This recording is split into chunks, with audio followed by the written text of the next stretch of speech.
This report brought to you by the Richmond Club, where investors and high-growth companies meet. I'm Galit Solomon for the Richmond Report. Silver Viper Minerals is a Vancouver-headquartered mining exploration company. Its flagship asset is located in northwestern Mexico.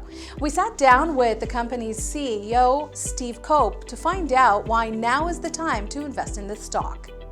Steve, welcome to the Richmond Report. It's a pleasure to have you with us.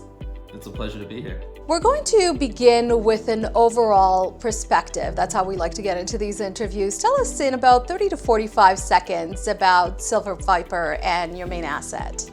Yeah, so Silver Viper was a brand new IPO done at the end of 2017. Our main asset is the La Virginia Gold Silver Project, which we put into the company in 2018. It was Minefinder's number one exploration asset when they were bought by Pan American. We were approached by a group to, well after that acquisition had happened, to bring the whole land package back together at the project. We were able to do that and bring both Pan American's ground and this internal group of Mexican stakeholders that had the key ground in the middle of the project. And then we started and did our first exploration program at the end of 2018. We made a brand new discovery in that program, which is what we're now focused on. Okay, tell us about that discovery. What can you share? So the discovery was in a zone of the project called the El Ruby zone. The discovery hole was 13 meters of over 6 grams gold and over 200 silver. Gold equivalent of 6.5 grams. It was got the market's attention. People got really excited, and that's why we got involved in the project, was the ability to make new discoveries. And we saw this northern half of the project that hadn't seen any mapping, sampling, hadn't seen any work because they didn't have land access agreements when Pan American and Minefinders had the project. So we have this historic zone that they worked very aggressively, did 50,000 meters of drilling on, but we said, well, we're explorers, we're really good at what we do and finding new zones, and that's what drew us to the project, was because there was so much potential and so much room to make new discoveries. And the first target that we happened to test, we made a brand new discovery on, which was a credit to our team. So that's where our phase 2 program is completely focused, at that El Ruby zone. Okay, and just to be clear, Silver Viper is in the business of exploration.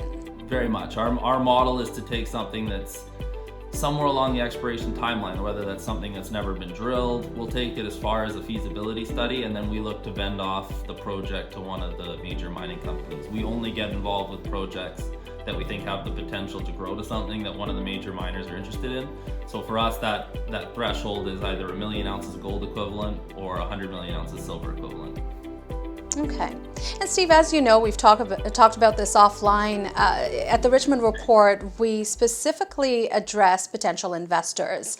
And so one of the major questions on their minds is, why now? Why is this the time for me to get in on this stock? If you can provide us with 3 to 4 reasons why. What investors typically are looking for is, you want to see a strong management team, you want to see an asset, and you want to see room for catalysts and what moving forward, what's going to allow the company to grow. So up until recently, with this virus and Mexico stopping all operations, we have an active drill program. We just added a second rig to our project to start making new discoveries. So when we talk about blue sky potential, we've got this system that runs potentially for tens of kilometers.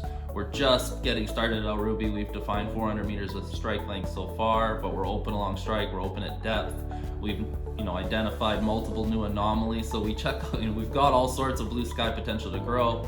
This project's never had a resource done on it, so we're going to be producing a resource this year that incorporates all of that historic 50,000+ meters of drilling that was done on the Los Guates and Con Virginia zones, and bringing that into a resource, as well as trying to bring in a maiden resource at El Ruby.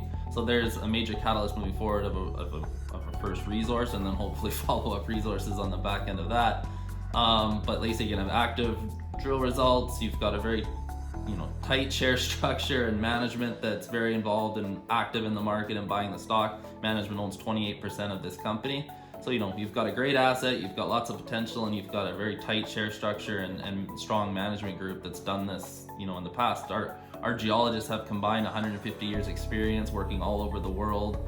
So we have a reputation of being able to find projects and turn them into something that the majors are interested in. Okay. Speaking of the management team or the leadership team, let's tell me a little bit about yourself and the folks who are leading this company, because that's definitely something that investors want to know about. I've got over 15 years experience now working in various corporate development roles around the space. So I'm everything from financings to M&A to day-to-day running of the companies, evaluating new assets. I've covered a wide range of different things in my career.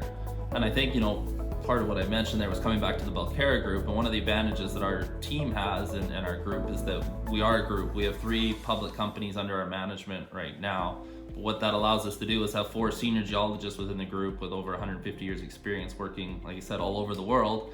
And so from a G&A perspective, we're, everyone takes the lead on one of the companies, and it allows us to share salaries, making sure that the majority of the money goes in the ground, but we have access to the combined experience that none of our peers have access to. Okay, that's excellent. And speaking of looking ahead to 2020 and the rest of the year, what's in the works for you? We had just added a second rig that was starting to test our first anomaly.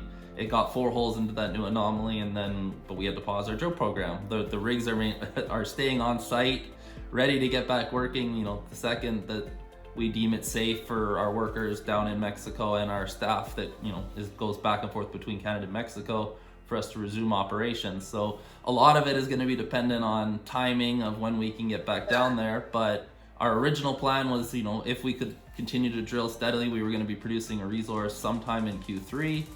We have been coming out with results, kind of 3 to 5 holes at a time. So those have been coming out about every 2 to 3 weeks. We've got another 10 holes to report while we're going through this process and waiting for the assay lab to come back with, the drill holes that haven't gone public yet. So we're, anxiously awaiting, hoping for some, great results from Macho Libre, the first anomaly we're hitting, as well as all the follow-up drilling that was ongoing at El Ruby. Very good. I wish you all the best in 2020. Thank you so much for your time today, Steve. We appreciate it. Thank you. It was a pleasure being here. To learn more about Silver Viper Minerals, head to our website, www.richmondclub.com. You can also find us on YouTube, Twitter, and LinkedIn. For the Richmond Report, I'm Galit Solomon. If you enjoyed this video, please let us know. You've been watching the Richmond Club Report. If you've just come across this channel, please feel free to like and subscribe. I'm sure you'll find a lot of interesting and lucrative investment and trading ideas around here. We'll see you again soon on the next video. Cheers, guys. Have an amazing and profitable day.